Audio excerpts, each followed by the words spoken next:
Thank you for joining us. As we enter the fourth quarter, growth interruptions in the form of supply chain disruptions, labor shortages, Delta variant spikes, inflationary concerns, in our view, these are mere speed bumps to this economic cycle, and thus the title.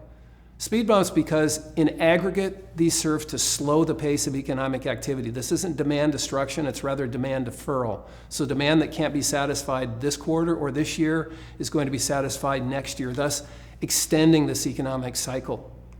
If you doubt our confidence in the durability of this economic expansion, one need look no further than the health of the U.S. consumer, because remember, the consumer comprises 75% of the U.S. economy. And right now, unemployment's down to 5.2%. Household savings is the highest in a generation. Wages are growing at a more rapid pace than the past decade. And oh, by the way, as indicated on the slide, household net worth is at an all-time high. Now, inflation has dominated the headlines all year, and for good reason. Inflation has picked up. But as you see here, we've segmented out the components that have been driving inflation in the red. Those are sort of the reopening categories. That would be hotels, rental cars, airfares, things that are related to the dislocations of COVID and the reopening. But as things start to normalize, as they have in the most recent point here, you see it's actually declined. Those are going to abate and normalize as we enter 2022. There will be a baton pass, certainly, to wages driving inflation higher to a point. And to that end, take a look at the next slide. We've got a very unusual circumstance right now where we have actually more job openings than we have unemployed people by about 1.5 million. This is a very extraordinary circumstance where there are more jobs than there are people seeking jobs. One thing to note, though, to make this chart make sense, there are now 3 million fewer people in the labor market now than there were at the beginning of COVID. So there are people that have exited the market, whether it be for extraordinary benefits, health concerns, problems with daycare, all the reasons that we know. The point is, this is an extraordinarily unusual circumstance.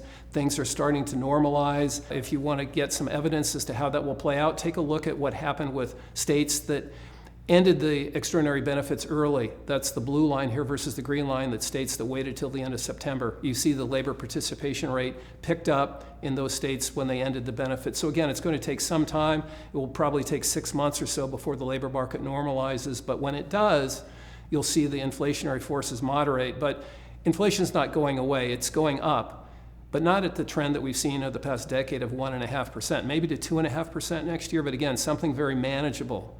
Now, with respect to the Federal Reserve, of course, they've done all they can to stimulate this economy and drive interest rates down as well. On the next page here, you see two lines. The solid line is the interest rate curve now. The 10-year Treasury is yielding almost 1.5% today. The blue dotted line is where an estimate is where rates would be if not for all of the Fed intervention. The intervention we're talking about is quantitative easing, which is simply buying bonds in the open market to drive bond prices up and yields down. The Federal Reserve has been averaging $120 billion a month. They've purchased $4 trillion in bonds over the course of COVID, doubling their balance sheet. And the estimate here in terms of 10-year Treasury yields, it's driven yields down by 85 basis points. So rather than yielding 1.4 where it is now, or 1.5, the 10-year Treasury should be yielding something like 2.3. And it's our view that next year we'll see 10-year Treasuries yielding about 2.5%. So again, just like inflation, up off the lows, but nothing that conjures up the concerns of the 70s that we saw runaway inflation. Shifting to equity markets, it's been a great year. We've had 57 record highs on the S&P. But as we remind everyone at our outlook each year, tell us where earnings will go, and we'll tell you where the market's headed. And as you can see on this next page, this year, as we stand before you today, the market's up 20%. S&P earnings are up 28%, even more. So in terms of valuation, and it's measured by PE multiple, the market is actually cheaper by 8% now than it was at the beginning of the year. We're trading at under 21 times earnings. We were trading at over 22 times earnings on January 1st. So again, it's been a great year. Where earnings have gone, it's understandable where the market has followed. Now, looking ahead, this year we'll probably have a total earnings growth of about 46% when all is said and done. Looking ahead to next year, estimates right now for about 7%. As we've told people for the past 6 months, this market is overdue for a correction. We've had extraordinarily calm markets with very low volatility. That's very unusual. On average, the market trades down by an average of 14% at some point during the year. So in closing, as we look ahead to the fourth quarter and even into 2022, expect lower capital market returns, and higher volatility.